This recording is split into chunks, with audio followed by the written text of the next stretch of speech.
Result ভালেই হ'ব। ওদালগুৰি বাক্সাটো ভালেই হৈছে আৰু আজি চিৰাং আৰু কোকৰাঝাৰতেও ভালেই হ'ব আমাৰ দলৰ ৰিজাল্টটো। এইটো সমষ্টিত কি হ'ব? দেৱৰগাঁও সমষ্টিটো ময়ে উইনাৰ হ'ব। বেলেগ ইয়াতো আমি কালি দুজনে আছে, ইউ পি পি এল আৰু মই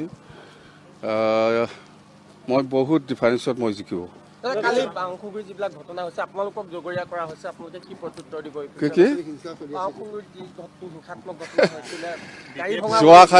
যোৱাকালি যিটো ঘটনা, এইটোতো হেমন্ত বিশ্ব শৰ্মাৰ ডাইৰেকশ্যনত হৈছে ঘটনাবিলাক। মই যিমান দূৰ জানো গোটেই বাক্সা ওদালগুৰিত যিখিনি হৈছে ইয়াতো হেমন্ত বিশ্ব শৰ্মাৰ ডাইৰেকশ্যনত হৈছে।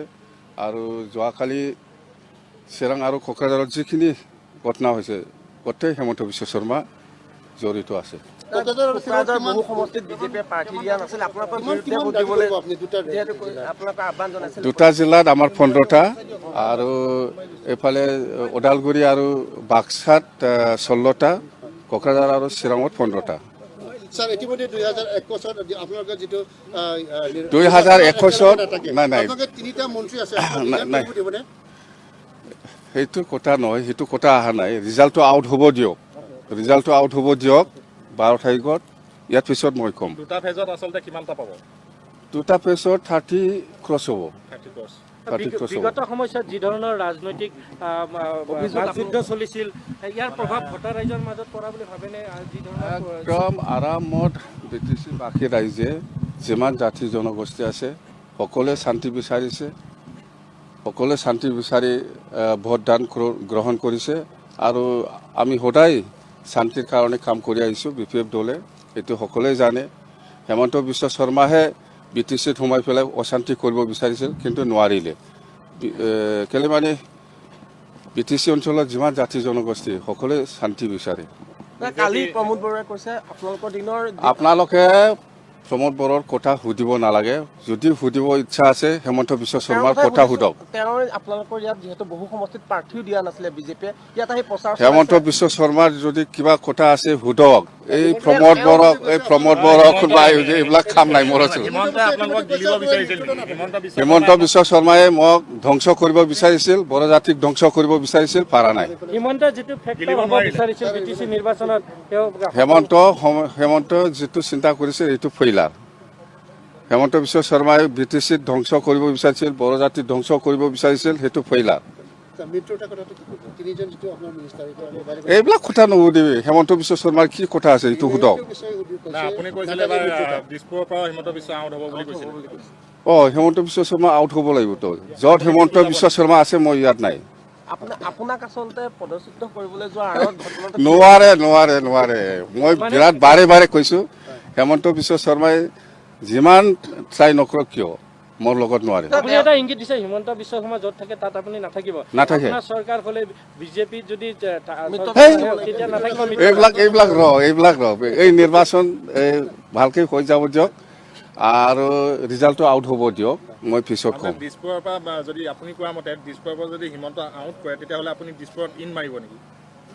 এইটো ৰিজাল্ট আউট হ'ব দিয়ক দেই। কোকৰাঝাৰ আৰু চিৰাঙত 15টা পাব, ওদালগুৰি আৰু বাক্সাত 16টা পাব, মুঠতে 30 ক্ৰছ হ'ব।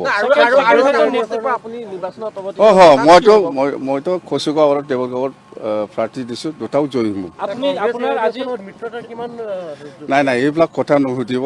এতিয়া জাষ্ট হেমন্ত বিশ্ব শৰ্মাৰ যদি কিবা কথা আছে সুধক। আপুনি এগৰাকী প্ৰাৰ্থী হিচাপে আজি মনত অকণমান ভয় লাগিছে নেকি? নাই ভয় নাই। সিদ্ধান্ত দিব মোৰ বিশ্বাস আছে, আত্মবিশ্বাস আছে, সেইকাৰণে মই বিৰাট ভালকৈ কৈ আছোঁ আপোনালোকক। আমি জয়ী হ'মে 100% আমি জিকিম, চৰকাৰ বনাম 15 তাৰিখৰ ভিতৰত। আজি ঘূৰিম, মই চব জাগাত ঘূৰিব, চব জাগাত ঘূৰিম। কোকৰাঝাৰত কোকৰাঝাৰত 9টা, এইফালে চিৰাঙত 6টা। AIDF বা GSP ফেক্টৰ হ'ব নেকি? এইবিলাক কথা নুসুধিবি, এই হেমন্ত বিশ্ব শৰ্মাক কথা আৰু সুধিবি। নহয়, আজি যি ধৰণৰ পৰিৱেশ অশান্তিৰ পৰিৱেশ হৈছিল মানে ইমান দাদা আছিল, ইমান হিমন্ত দা হঠাৎ আপোনালোকৰ মাজত ফাটাফাটি হ'ল, আগতো বিৰাট বন্ধু আছিল, এতিয়া ফাটাফাটি হ'ল। এতিয়া আকৌ জোৰা লাগিব নাই, জোৰা লগাৰ কি বহুতে প্ৰশ্ন কৈছে যে নাই। এইটো ৰাজনৈতিক সেই আছিল নিৰ্বাচনৰ কাৰণে পিছত নাই, আকৌ জোৰা লাগিব। জোৰা। আহিছে আকৌ হিমন্তৰ লগত লগ লাগিব নেকি? হেমন্তৰ লগত মোৰ খিৰিকী বন্ধু হ'ব এতিয়া। একদম ফাটাফাটি হৈছে আৰু নাই দেই। অকলে খেলিব আমিতো কেতিয়া আমাক সহায় কৰিছে, কংগ্ৰেছেও আমাক সহায় কৰি অহা নাই, AIODF এনেকুৱা, BJPও এনেকুৱা। BTC নিৰ্বাচনত আমি অকলে খেলি আহিছোঁ, এইবাৰো এনেকুৱাই। আজি শান্তিপূৰ্ণভাৱে ভোট নাই, ইলেকশ্যনটো আজি শান্তিপূৰ্ণভাৱে হ'ব লাগে। প্ৰশাসনে নিশ্চয় ইয়াৰ দায়িত্ব ল'ব। আৰু যোৱাকালি যিখিনি ঘটনা হৈছে, ইয়াতেতো ডাইৰেক্ট হেমন্ত বিশ্ব শৰ্মা। প্ৰশাসনৰ ভূমিকাক লৈ আপোনাৰ কিবা নাই, সেইটো অভিযোগ মই আছে নেকি? নাই, অভিযোগ নাই আমাৰ। প্ৰশাসন ঠিকে কাম কৰি আছে, বাছ।